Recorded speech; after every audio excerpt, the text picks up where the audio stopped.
বর্তমান পৃথিবীর কোনো পীরও করতে পারবেন না, পৃথিবীর কোনো মুহাদ্দিস মুজতাহিদ।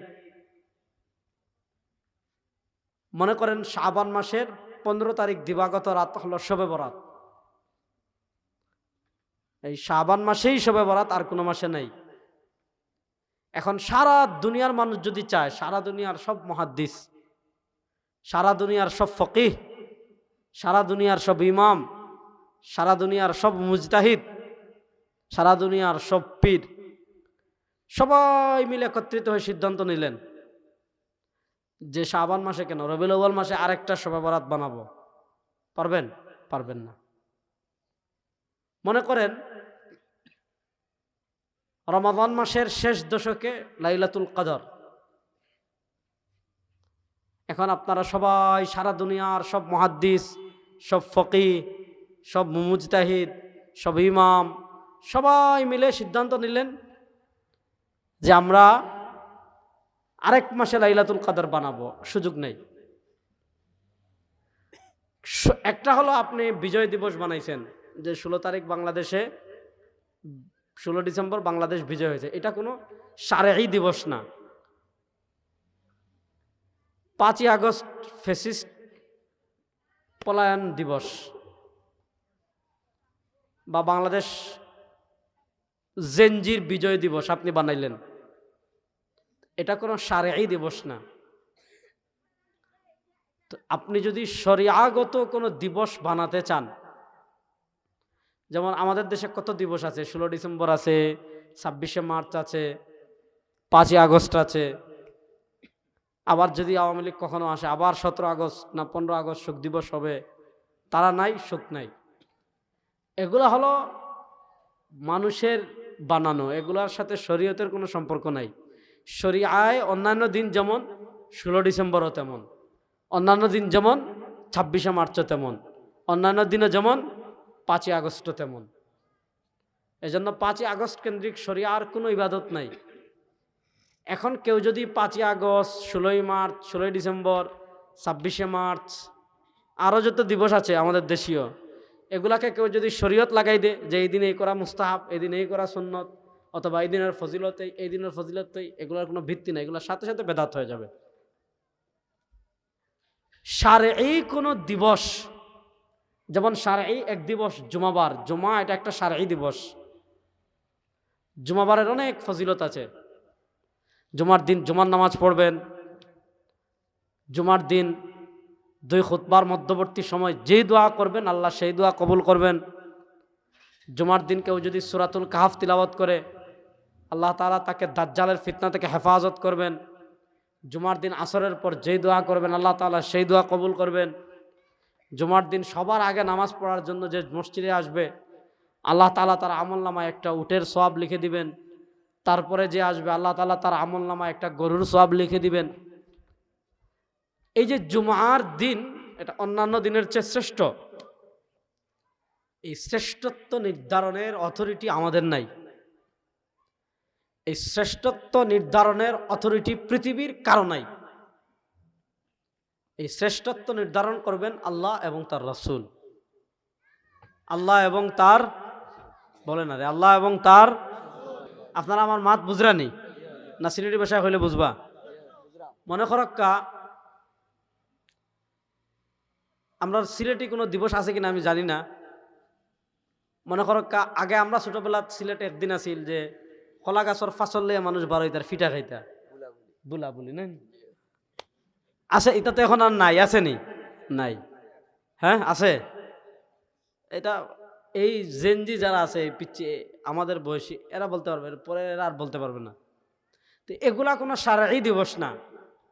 যেমন শারঈ দিবস লাইলাতুল বারাআ, শারঈ দিবস লাইলাতুল কদর, ইয়াউমুল জুমআ, ঈদুল ফিত্র, ঈদুল আজহা, আয়ামুত তাশরিক, হজ। এই যে শরিয়ার যে দিবসগুলো, এগুলো আপনি মনে করেন চাইলেই আমি বালাগঞ্জের সব আলেম, বাংলাদেশের সব আলেম, পৃথিবীর সব আলেম মিলাই আপনি চাইলে বানাইতে পারবেন না। এটা বানাবেন আল্লাহ এবং তার রাসূল। রবিউল আউয়াল এটা হলো শাহরু বিলাদাতিন নবী, আল্লাহর নবী সাল্লাল্লাহু আলাইহি ওয়াসাল্লামের জন্মগ্রহণের মাস। আল্লাহর নবী সাল্লাল্লাহু আলাইহি ওয়াসাল্লাম কোন মাসে জন্মগ্রহণ করেছেন এটা নিয়ে সামান্য মতানৈক্য থাকলেও অধিকাংশ মুহাদ্দিস, ফকিহ, ইতিহাসবিদ এবং সিরাত লেখকের মত হলো, ইবনে ইসহাক সহ বেশিরভাগের মত হলো আল্লাহর নবী সাল্লাল্লাহু আলাইহি ওয়াসাল্লাম রবিউল আউয়াল মাসেই জন্মগ্রহণ করেছেন। প্রশ্ন হলো রবিউল আউয়াল মাসে আমরা করব কি? উত্তর খুব সহজ, আমরা তাই করব যা যিনি জন্মগ্রহণ করেছেন তিনি যা করেছেন আমরা তা করব। বর্জনীয় করব নাকি তিনি যা করতে নিষেধ করেছেন বা তিনি যা করেননি তা করব না। আল্লাহ তাআলা পবিত্র কোরআনে কি বলেছেন? মা আতাকুমুর রাসূল ফাখুযু, রাসূল যা বলেছেন, যা করতে বলেছেন, ফাখুযু আঁকড়ে ধরো। ওয়া মা নাহাকুম আনহু, আর রাসূল সাল্লাল্লাহু আলাইহি ওয়াসাল্লাম যা থেকে নিষেধ করেছেন, ফাংতাহু, তা থেকে বেঁচে থাকো। এখন আমাকে বিষয় দিয়েছেন করণীয় বর্জনীয়, করবেন কি? আল্লাহ নবী সাল্লাল্লাহু আলাইহি ওয়াসাল্লাম যা করেছেন। ছাড়বেন কি? তিনি যা করেননি বা নিষেধ করেছেন। এখানে ছাড়ার প্রসঙ্গে দুইটা কথা বলি, তাহলে বুঝবেন। ইসলামী শরীআর দুইটা ক্যাটাগরি আছে। একটা ক্যাটাগরি হলো ইবাদত, আরেকটা বিষয় হলো ইবাদত না। যেমন আমরা টমেটো খাই না? আপনারা বালাগঞ্জ থানা পড়ছেন, এটা আপনারা মনে হয় জীবনে খাই না, তো মাটিটা টমেটো খাই কে খাই না? আচ্ছা, আমরা সিলেট হয় মখা মাছ, ছোট ছোট মখা মাছ আসেনি? মখা মাছ জীবনে খাইছেন না? এরকম খেয়ে আসেন দেখে আত্মলক্ষা মোটামুটি সবেও খাইছেন। মখা মাছ খাওয়ার কথাও হাদিসে নাই, না খাওয়ার কথাও নাই। টমেটো খাওয়ার কথাও নাই, না খাওয়ার কথাও নাই। মূলা খাননি, ওই যে শীতকালে এলে খাইবা। মূলা খাওয়ার কথাও নাই, না খাওয়ার কথাও নাই। চেং মাছ খাওয়ার কথাও নাই, না খাওয়ার কথাও নাই। এর বাদে মনে করো আর কি তখন না, ফাঙ্কাস মাছ, তেলাপিয়া, এটা খাওয়ার কথাও নাই, না খাওয়ার কথাও নাই। প্রশ্ন তাহলে খাইন কেন? এগুলো ইবাদত না ভাই। ইবাদত না যে বিষয়গুলো, এই বিষয়গুলোর ক্ষেত্রে শরিয়ার মূলনীতি হলো যে আপনি দেখেন এটা নিষেধ আছে কিনা। টমেটো খাওয়ার নিষেধ নাই, বাস এটা খাওয়া হালাল।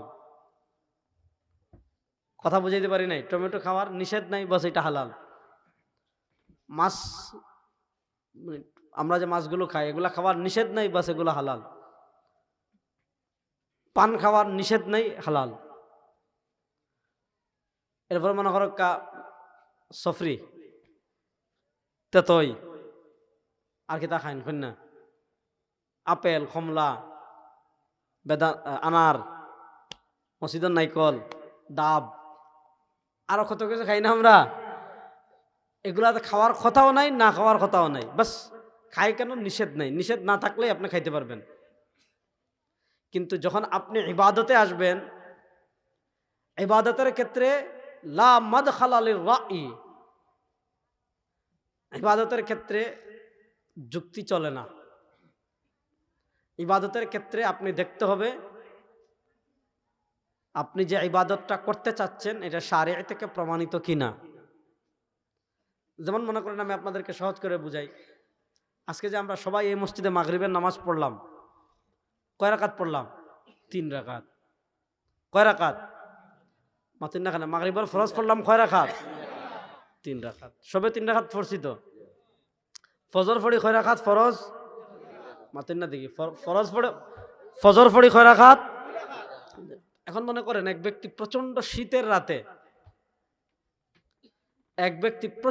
শীতের রাতে, রাজাই হরাইয়া বেচারা বহুত কষ্ট করে ঘুম থেকে উঠছে, আর একদম ডাইরেক্ট ফুরকিরি পানি, বরফ থেকে আরো ঠান্ডা পানি দিয়ে অজু করি, বেচারার খা ফুটে গেছে। খা ফুটার পর বেচারা করে এত কষ্ট করে উঠছি তখন, আর অত কষ্ট করে পানি দিয়ে অজু করলাম, মাত্র 2 রাকাত পড়তাম, দরকার নাই। ওগুলা করা জায়েজ আছে কিনা ওইটা নিয়ে আলেমদের ভিতর দ্বন্দ্ব আছে, ওইদিকে আমি গেলামই না। এবার আসেন পরের প্রসঙ্গে, করণীয় কি এটা বললাম। আজকে এই উম্মা যতটা না আবেগে চলে তার থেকে বেশি, মানে যতটা না দলিলে চলে তার থেকে বেশি আবেগে চলে। দেখেন, আল্লাহ তাআলা আমাদের জন্য জীবনের সব ক্ষেত্রে আদর্শ বানিয়েছেন নবীকে। এই যুবকরা ভালো করে কান করে খাড়া করে শুনবেন, যে কয়েকটা সংক্ষিপ্ত সময় কয়েকটা কথা বলে চলে যাব।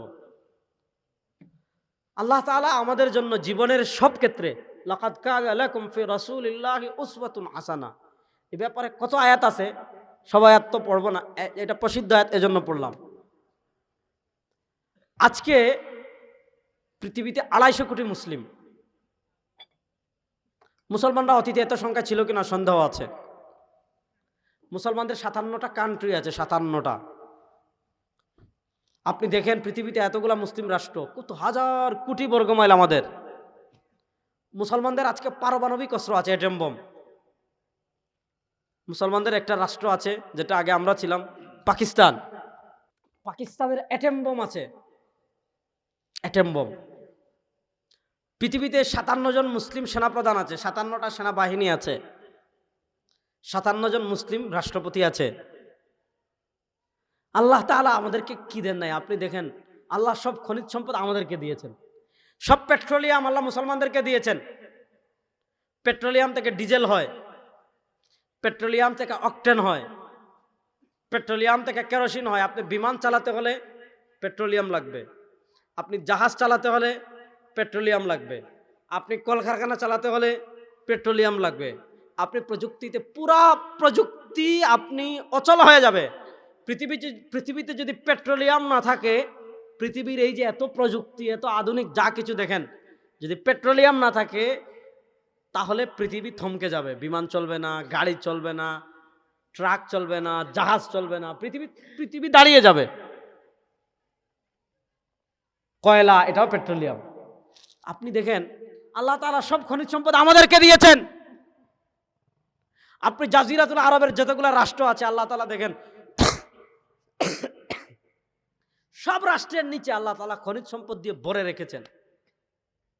মুসলমানদের এত কিছু থাকতে এই পৃথিবীতে আপনি দেখেন মুসলমানরা আজকে যেই পরিমাণ, এত এত রাষ্ট্র, এত সেনাবাহিনী, এত মিসাইল, এত ড্রোন, এত ব্যালিস্টিক মিসাইল, এত ট্যাঙ্ক, এত কিছু থাকতে আজকে পুরা পৃথিবীতে মুসলমানদের, আপনি বিশ্বাস করেন, একটা কুকুরের দাম আছে, কুকুরের। আপনি ইউরোপে চাইলে একটা কুকুর মারতে পারবেন না। 2 সপ্তাহ আগে একটা ঘটনা পৃথিবীতে ঘটেছে, আপনারা দেখেছেন। কি ঘটেছে? অস্ট্রেলিয়া একটা স্টেডিয়াম, একটা পাখি ডিম পেড়েছে। ক্রিকেট খেলা হচ্ছে, ক্রিকেট খেলা চলাকালীন একটা পাখি এসে উড়ে স্টেডিয়ামে বসছে। পাখি স্টেডিয়ামে বসার পর সাথে সাথে খেলা বন্ধ। কেন বন্ধ? যে স্টেডিয়ামে যদি খেলা হয় তাহলে পাখির অধিকার ক্ষুণ্ণ হবে, পাখি ডিম পাড়তে পারবে না, পাখি তার বাচ্চার যত্ন নিতে পারবে না। সুতরাং এখনই খেলা বন্ধ, আগামী 1 মাসে স্টেডিয়ামে আর খেলা হবে না, শেষ। তাহলে প্রশ্ন হলো, যখন পৃথিবীতে পাখির অধিকার আছে, যখন পৃথিবীতে কুকুরের অধিকার আছে, যখন পৃথিবীতে বিভিন্ন পশু পাখির অধিকার আছে, এই প্রযুক্তির সময়, এই পৃথিবীতে আপনার উন্নতির ছোঁয়া, পৃথিবী যখন প্রযুক্তির উন্নতির চরম শিখরে পৌঁছে গিয়েছে, যখন পাখির অধিকার নিয়ে কথা বলা হয়, মাছের অধিকার নিয়ে কথা বলা হয়, কুকুরের অধিকার নিয়ে কথা বলা হয়, উটের অধিকার নিয়ে কথা বলা হয়, উটের অধিকারের পক্ষে কথা বলার জন্য সংস্থা আছে, পাখির অধিকারের পক্ষে কথা বলার জন্য সংস্থা আছে, কুকুরের অধিকারের পক্ষে কথা বলার জন্য সংস্থা আছে, বানরের অধিকার নিয়ে কাজ করার জন্য সংস্থা আছে। একদল তো আছে, এরা বলে প্রাণী হত্যা মহাপাপ, মুরগি জবাই করে খাওয়া যাবে না। যখন কুরবানি আসবে তখন দেখবে বাংলাদেশে একদল সুশীল বের হয়ে গিয়েছে যে পশু হত্যা মহাপাপ, মুসলমানরা এটা কেমন নির্দয় একটা ধর্ম, এরা পশু জবে করে, কুরবানি করে, গরু জবে করে, গরুর উপর অত্যাচার করে। তারা কিন্তু ঠিক বারবিকিউ পার্টি করে, তখন নাই।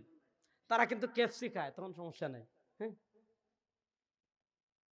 আজকে পশু অধিকার নিয়ে পৃথিবীতে কথা হয়, কিন্তু প্রশ্ন হলো এই যে গাজায় সারা দুনিয়ার মানুষের সামনে, সারা দুনিয়ার প্রযুক্তির সামনে,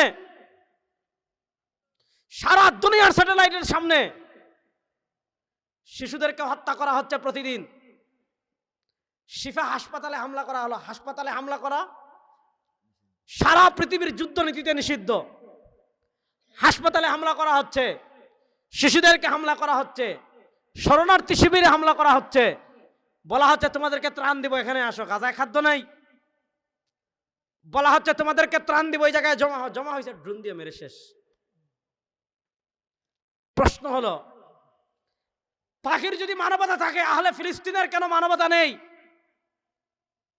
কুকুরের যদি মানবতা থাকে তাহলে গাজার শিশুদের কেন মানবতা নেই? গরুর যদি মানবতা থাকে গাজার বৃদ্ধ মানুষের কেন মানবতা নেই? কারণ একটাই, আপনি ইহুদিদের থেকে কখনো মানবতা পাবেন না, খ্রিস্টানদের থেকে কখনো মানবতা পাবেন না, হিন্দুদের থেকে কখনো মানবতা পাবেন না, বিধর্মীদের থেকে কখনো মানবতা পাবেন না। শুনেন, আমরা আজকে পৃথিবীতে অধপতিত হওয়ার, পৃথিবীতে নির্যাতিত হওয়ার, পৃথিবীতে নিষ্পেষিত হওয়ার একটাই কারণ, রাসূল করিম সাল্লাল্লাহু আলাইহি ওয়াসাল্লাম যে আদর্শ আমাদের কাছে রেখে গিয়েছেন, সেই আদর্শ থেকে আমরা হাজার মাইল দূরে সরে গিয়েছি। মাশাআল্লাহ। চাচাবাজ বুঝরা তো? কথা ভালো করে বুঝেন। আজকে রবিউল আউয়াল আসলে আমরা খাবার দাবার নিয়ে কি বিশাল আয়োজন। ঈদে মিলাদুন নবী আছে কিনা এটা নিয়ে মারামারি করতে করতে নাই, মানুষকে খাওয়ানো যাবে কিনা এটা নিয়ে মারামারি করতে নাই রে ভাই। কথা হলো কতটুকু কার মধ্যে নবীর আদর্শ আছে খবর নেন। আপনি যে দেশে বাস করেন সে দেশের সংবিধানে নবীর আদর্শ নাই, বিচার ব্যবস্থায় নবীর আদর্শ নাই, অর্থনীতিতে নবীর আদর্শ নাই, রাষ্ট্র পরিচালনায় নবীর আদর্শ নাই, রাষ্ট্রের কোথাও নবীর আদর্শের সিটে ফুটাও নাই। আপনি মারামারি করতে করতে শেষ। প্রশ্ন হলো আপনি যদি এটা নিয়ে মারামারি করেন, রাষ্ট্রে নবীর আদর্শ বাস্তবায়ন করবে কে? বিচার ব্যবস্থায় নবীর আদর্শ বাস্তবায়ন করবে কে? অর্থনীতিতে নবীর আদর্শ বাস্তবায়ন করবে কে? রাজনীতিতে নবীর আদর্শ বাস্তবায়ন করবে কে? ইহুদিরা আইসা। আজকে আমরা নবীর আদর্শ বাস্তবায়ন করে কোন জায়গায় জানেন? ভালো করে বুঝেন। আজকে আমাদের মাথায় ভূত কেমনে ঢুকাইছে ভালো করে বুঝেন যুবকরা। দেখবেন ভাত খাইতে গেছে শ্বশুর বাড়ি, অথবা দাওয়াত খাইতে গেছে, মেজবান খাইতে, অথবা 40 খাইতে গেছে। হাহারে, বাংলাদেশের 40 21 এগুলো না হইলে চলে না। হ্যাঁ, আমাদের সিলেট একটু বেশি।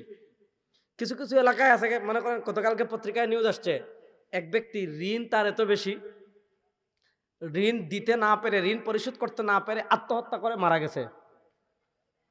বুঝছেন না? ঋণ পরিশোধ করতে না পেরে আত্মহত্যা করে মারা গেছে। এখন তার আত্মীয় স্বজন, যে ব্যক্তি ঋণ পরিশোধ না করার মানে ঋণ দিতে পারেন না, বেচারা গোলা ফাঁস লাগি মরে গেছে, ওটা মরার পরে তার লাগি ঋণ করিয়া 4000 মানুষের 40 খাওয়াইছে।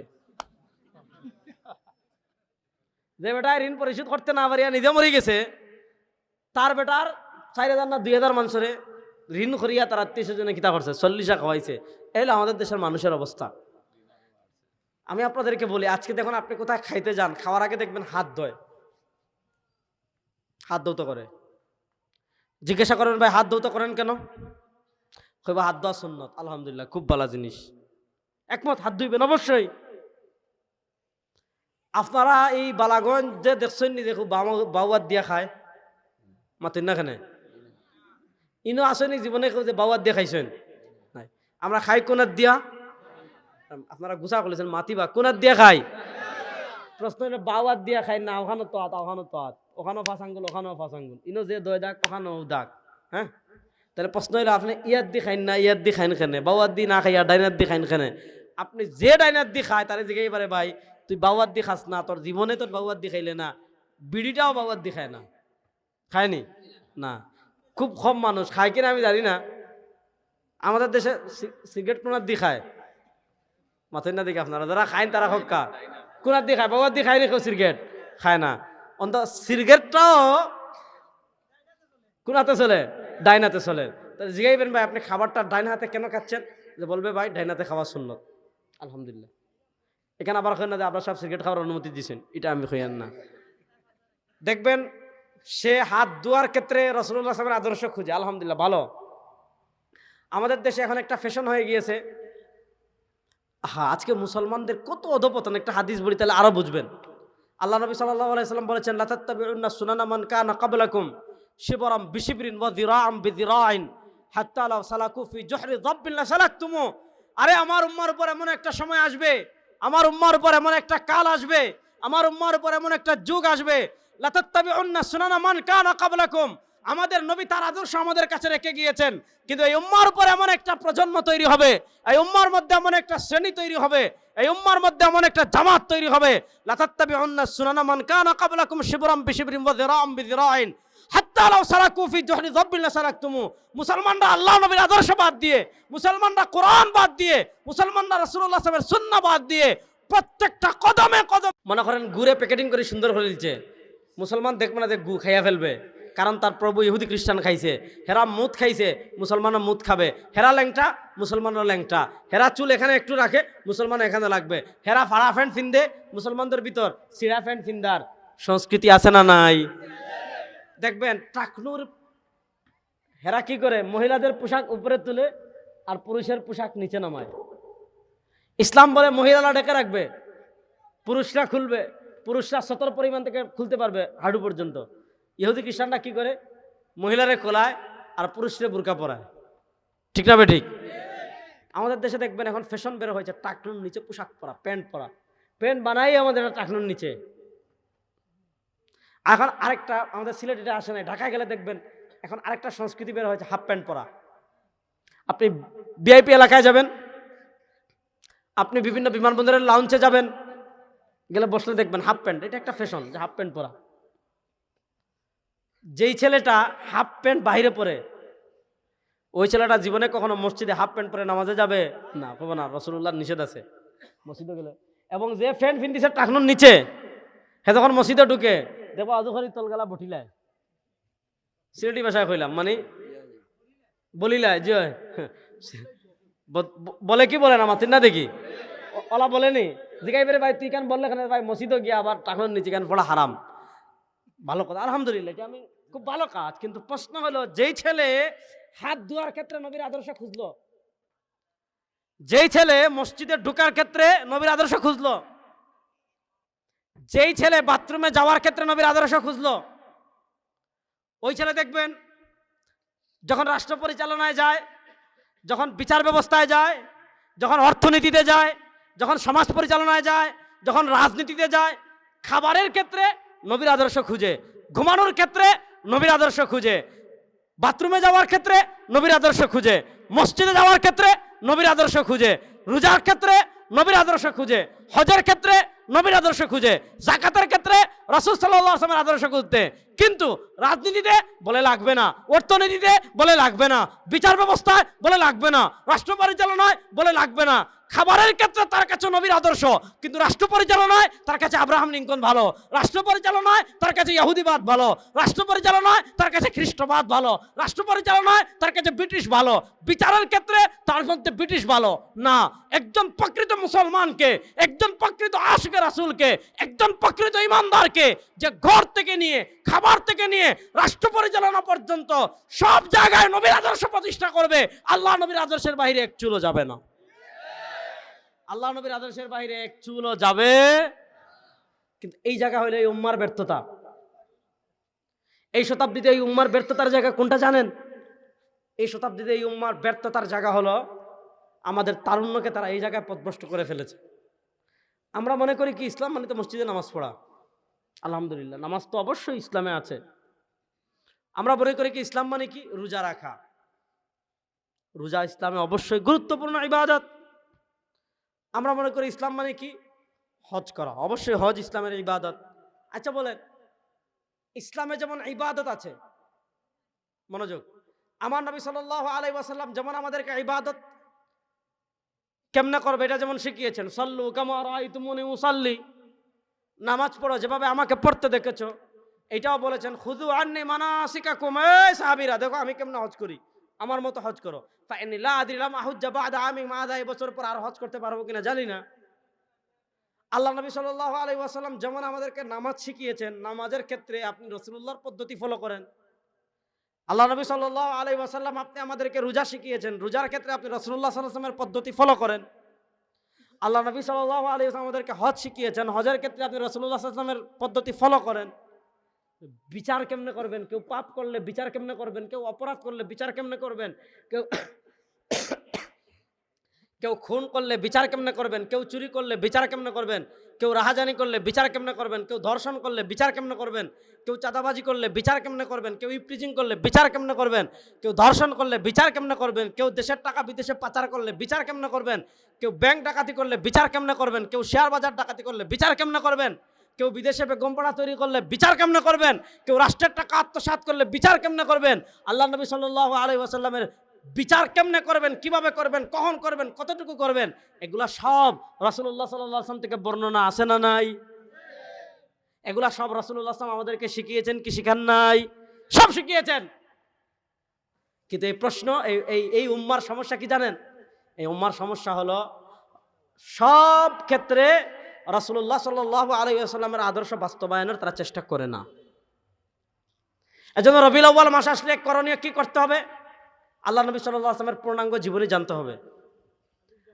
আমি তো এখানে চ্যালেঞ্জ করে বলি, এই যে এত মানুষ দাঁড়িয়ে আছেন, পিছিয়ে আছেন, যারা মাদ্রাসায় পড়েছেন ওনারা হয়তো সিরাতে খাতমুল আম্বিয়াটা দর্শে পড়েছে এতটুকুই। যারা মাদ্রাসায় পড়েননি, স্কুলে পড়েন, কারা কারা দেখে হাত তোলেন তো, স্কুল কলেজে লম্বা করে হাত তোলেন। এখন সবাই মাদ্রাসায় পড়েন, হাত তুললেন না ভাই, কিছু জিজ্ঞামো না, একটু হাত তুলেন না দেখি। আচ্ছা, মাদ্রাসায় যারা পড়েন তারাও হাত তুলেন দেখি। মাদ্রাসায় যারা পড়েন তারা সিরাতে খাতমুল আম্বিয়া ছাড়া হাত নামান।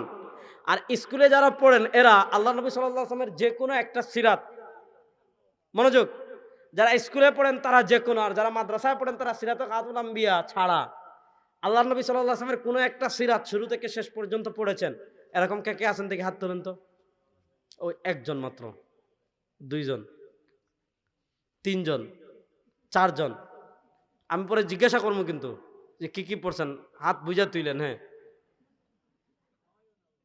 এখন আপনারা একটা জিনিস খেয়াল করেন, আমি যে জিনিসটা বুঝাতে চাচ্ছি, রাসূল সাল্লাল্লাহু আলাইহি ওয়াসাল্লাম আমাদের জন্য আদর্শ। বলেন রাসূল সাল্লাল্লাহু আলাইহি ওয়াসাল্লাম আমাদের জন্য, বলেন না রে, রাসূল সাল্লাল্লাহু আলাইহি ওয়াসাল্লাম আমাদের জন্য, বলেন না, রাসূল সাল্লাল্লাহু আলাইহি ওয়াসাল্লাম আমাদের জন্য আদর্শ।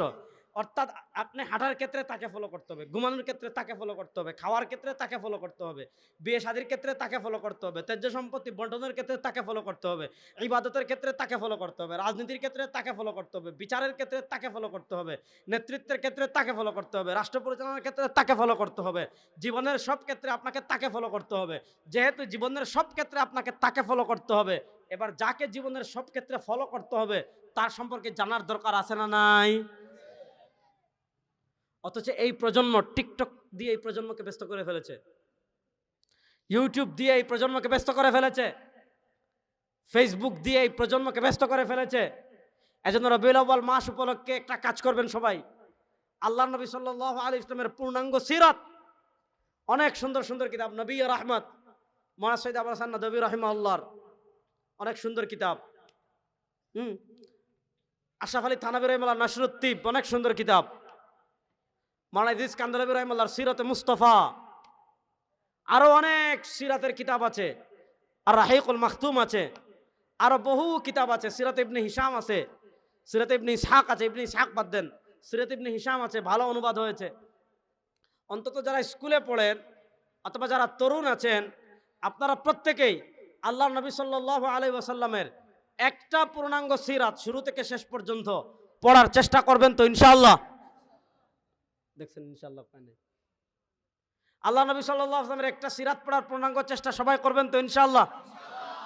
দেখি কারা কারা চেষ্টা করবেন, হাত তুলেন তো ইনশাআল্লাহ। আল্লাহ নবী সাল্লাল্লাহু আলাইহি ওয়াসাল্লামের একটা পূর্ণাঙ্গ সিরাত পড়ার চেষ্টা করবেন তো ইনশাআল্লাহ। 2 নম্বর হলো রবিউল আউয়াল থেকে আপনি যে জিনিসটা শিখবেন সেটা হলো আমার জীবনে, আমার থেকে আমি শুরু করব, আমার জীবনের সব ক্ষেত্রে, আমার পোশাকের ক্ষেত্রে, আমার চেহারার ক্ষেত্রে, আমার ফ্যামিলি পরিচালনার ক্ষেত্রে, আমার বিয়ে শাদী করার ক্ষেত্রে, আমার ত্যায্য সম্পত্তির ক্ষেত্রে আল্লাহ নবী সাল্লাল্লাহু আলাইহি ওয়াসাল্লামের আদর্শ আছে কিনা? আছে না? আমাদের দেশে যে বিয়ে শাদী রাসূলুল্লাহ সাল্লাল্লাহু আলাইহি ওয়াসাল্লামের আদর্শ আছে। কোরআন হাদিসের আলোকে আলিম উলামাদের নিয়ে বিভিন্ন ইসলামিক অনুষ্ঠানমালা দেখুন ইসলামের কথার পর্দায়।